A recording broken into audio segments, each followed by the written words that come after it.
Hello po, magandang gabi, ano? Meron po ako pinanonood dito sa YouTube, yung programa ni Attorney Enzo Tumutorbo. Ang title nito, Gabi-gabing Talakayan, no?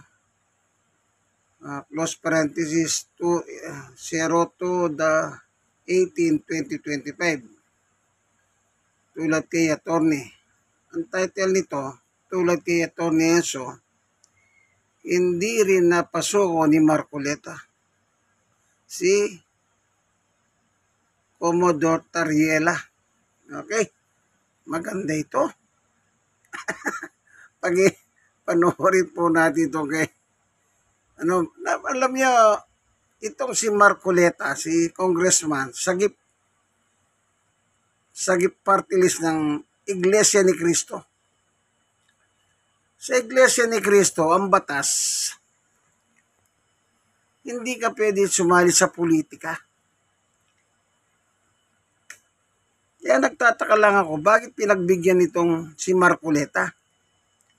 Sabi naman ni Marcoleta nung napanood ko sa interview ni Katunying, si Tunying kasi Iglesia ni Cristo rin yan. Ngayon, ang sinabi ni Marcoleta doon, pinaliwanag niya ang kanyang side. Kung bakit gusto niyang sumausaw sa politika. At pinagbigyan naman daw siya. Yan.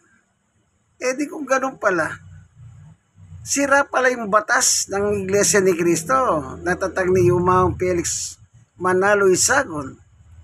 Kasi kanilang batas, bawal. Eh di pinalusutin si Marcoleta. Eh di pwede na nilang palusutin yung iba kung makikiusap. Walang paninindigan ng batas nila. Ano yan? Malambot. Okay.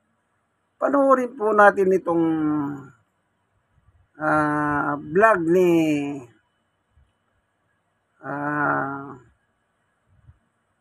Enzo Recto o Attorney Enzo Tumutorbo. Yan, pakinggan natin, ano?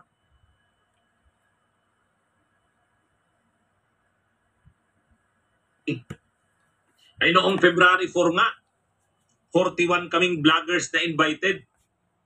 Apat lang kaming umattend eh. Apat lang kaming umattend. Itong 18, ngayong araw, invited din sana ako, pero hindi na ako umattend kasi nauna na yung schedule ko sa Western Visayas. Kaya wag niyo pong isipin na bakit wala ako ngayon, parang natakot ako, hindi. Bakit naman ako matatakot sa pagdinig ng kamera? Wala naman akong fake news na ginagawa. Hindi naman po ako nagpi-fake news, hindi ako nagdi-disinformation. Kaya lang nauna na kasi yung mga schedules ko. Alam nyo naman po, kampanya na ngayon. February 13, dumating ako ng Bacolod hanggang February 15, pumunta kami ng Kabangkalan. Noong February 15 ng gabi, nagbiyahe na naman ako papunta ng Iloilo. Nandun ako sa Iloilo hanggang February 16. February 17, sa probinsya naman ng Antique.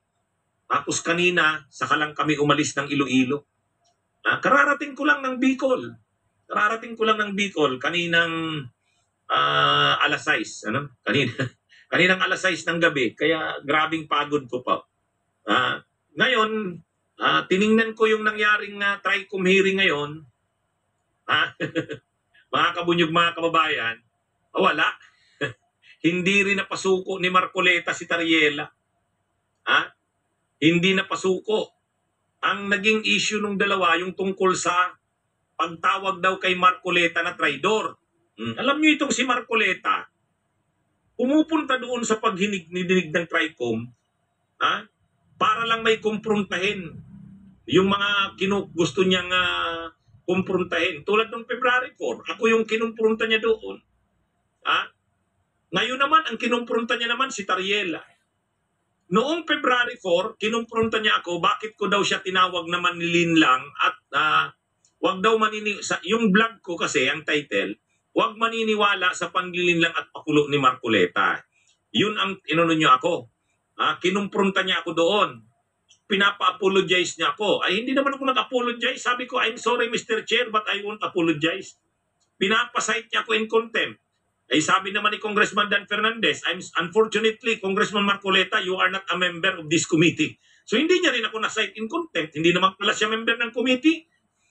Ngayon na naman, nandun na naman siya sa pagdinig. Nandun na naman siya sa pagdinig kanina. Sinitan niya na naman, sinitan niya na naman si Commodore J. Tariela, bakit daw siya tinawag na traidor? Ay sabi naman ni Commodore J. Tariela, hindi naman ako tumawag sa iyo na traidor ka eh. Iba siguro ang tumawag sa iyo na traidor ka. Hindi ko sinabing traidor ka. yun yung issue kanina tungkol sa traidor. Nung February 4, ako ang kinumpronta ni Marcoleta, bakit ko daw siya tinawag na manlilinlang? Mga kabunyog, mga kababayan, mag-apologize daw ako. Sabi ko, hindi ako mag-apologize. Opinion ko yun na manlilinlang siya eh. Opinion ko yon na manlilinlang siya. Ay ngayon na naman, kinumpronta niya na naman si Commodore J. Tariela, ang kinumpronta niya na naman, bakit siya tinawag na traidor? Sabi ni Commodore J. Tariela, hindi ako tumawag sa iyo na traidor. Hindi ako tumawag sa iyo ng traidor. Yung iba yata ng mga vloggers tumawag sa iyo na traidor, pero hindi ako. So dininay ni Tariela na tinawag niya si Marcoleta na traidor. Ang sunod naman na sinabi ni Marcoleta, kung hindi ikaw tumawag sa akin na traidor, bakit hindi mo ako pinagtatanggol? Bakit hindi mo ako pinagtatanggol sa ibang mga vloggers? Sabi niya ni Tariela, bakit naman kita tatanggol? Tinawag mo akong gago. So yan mga kabunyog, mga kababayan. Kaya napahiya si Marcoleta. Sabi ni Marcoleta, kung hindi ikaw ang tumawag sa akin na traidor, yung ibang mga vloggers ang tumawag sa akin na traidor, bakit hindi mo ako pinagtanggol? Sabi ni Commodore J. Tariela, why would I defend you? Tinawag mo nga akong gago. Doon, yung kanilang kung ako mga kabunyog, maalala nyo, nung February 4, ganyan din ang ginawa niya sa akin. Din, sinasabihan niya si Tariela, bakit mo ako tinawag na traidor? Ay sabi naman ni Tariela, hindi kita tinawag na traidor. Wala akong sinabing traidor ka. So ayan, walang nagawa. Ngayon, sabi naman ni Marcoleta, kung hindi ikaw ang tumawag sa akin na traidor, bakit hindi mo ako pinagtanggol? Sabi naman ni Tariela, bakit kita ipagtatanggol? Tinawag mo nga akong gago eh. So yan. Yan mga kabunyog, mga kababayan. Yun ang nangyari ngayon. Kaya yung nangyari ngayon, hindi niya napasuko si Tariela. Tulad din noong February 4, hindi niya rin ako napasuko. Ayan mga kabunyog, mga kababayan. Kaya ang nangyari dyan, paulit-ulit si Marcoleta, umaattend dyan sa mga pagdinig ng na yan. Hindi naman siya member ng komite. Noong February 4, umattend siya. Ang layunin niya lang talaga doon, kiin ako. Pasukuin ako doon. Pa-apologizein ako sa kanya. Ngayon na naman, ang gusto niya na naman mag-apologize sa kanya, si Tariela. Bakit daw siya tinawag na traidor? Ayan sabi ni Tariela, hindi kita tinawag na traidor. Bakit hindi mo ako pinagtanggol? Sabi niya, ba't kita ipagtatanggol? Tinawag mo akong gago. So maliwanag po itong sagip party list ng Iglesia ni Cristo na ang representative nila ay si Congressman Marcoleta. Naalala ko nung araw, sabi ni Bongbong Marcos, napapasaya ako nito, napapanood ko itong si Marcoleta. Napapasaya niya ako, sabi ni Bongbong Marcos. So, yung lahat ng committee kinabibilangan ni Marcoleta, tinanggal po siya. Kaya wala na siyang bahagi sa bawat committee. Kaya yung TRICOM ng Quad Committee ng 19th Congress, lang siya, saling pusa lang. Nakakaya ka, Marcoleta. Lalo na kay Eduardo Manalo. Nakakaya ka. Naka 2-0 ka na eh. 0 ka pa lang, naka 2 na yung kalaban mo. Unang nakabangga mo, si Enzo, Atty. Enzo Recto. Ito ngayon naman, nakabangga mo na naman, si Commodore Tariela.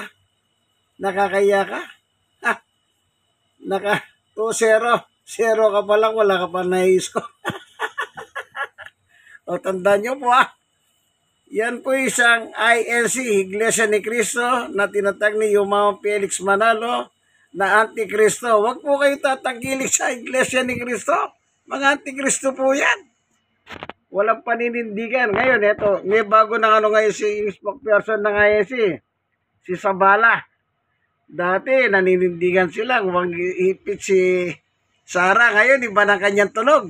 Sabi niya, kasi noon, naririg namin, sabi niya, pag ano siya, pagkatapos ngayon, sabi niya, dapat makinig na sa taong bayan ng gobyerno, sabi niya. Tinalo na sila ng taong bayan. Naturingan nga religion. Ang kanilang pinopromote, puro ka demonyuan. Nang sinabi lang si Sara, nagrally sila eh. Tapos, pinagtatanggol nila si Sara na magnanakaw ayos sa komite ng Quad. Nabulgar yung mga pagnanakaw nila ng pera ni Juan de la Cruz. Hindi niya kayang ipaliwanag. Nagbigay na resibo, puro yung nakapirma sa resibo, hindi mga taong buhay. Sabi ng PSA, walang taong ganyan, sabi niya. Siyempre, bilang mamamayan, nagbabayad ka ng bis pagkatapos niloloko ka lang pala. Sige, ito ang inyong kaibigan kay Jesus, Brother Armani Bautista. Huwag niyong tangkilikin yung mga Iglesia ni Cristo. Lolokohin kayo ng aral niyan. Unang-una sa aral. Maloloko kayo pag hindi kayo marunong sa Biblia. Ako, hindi sila umubra sa akin eh. Supalpal sila. Okay, like and share. Sana sharean nyo yung mga Iglesia ni Cristo. I-share nyo sa kanila ito para marinig nila yung si Atty. Soto Motorbo. Sige, hanggang dito na lamang po. God bless us all po. Bye-bye. Nakakatuwa ka, Marcoleta. Huwag nyo po siyang tagilikin. Huwag iboto ng madala.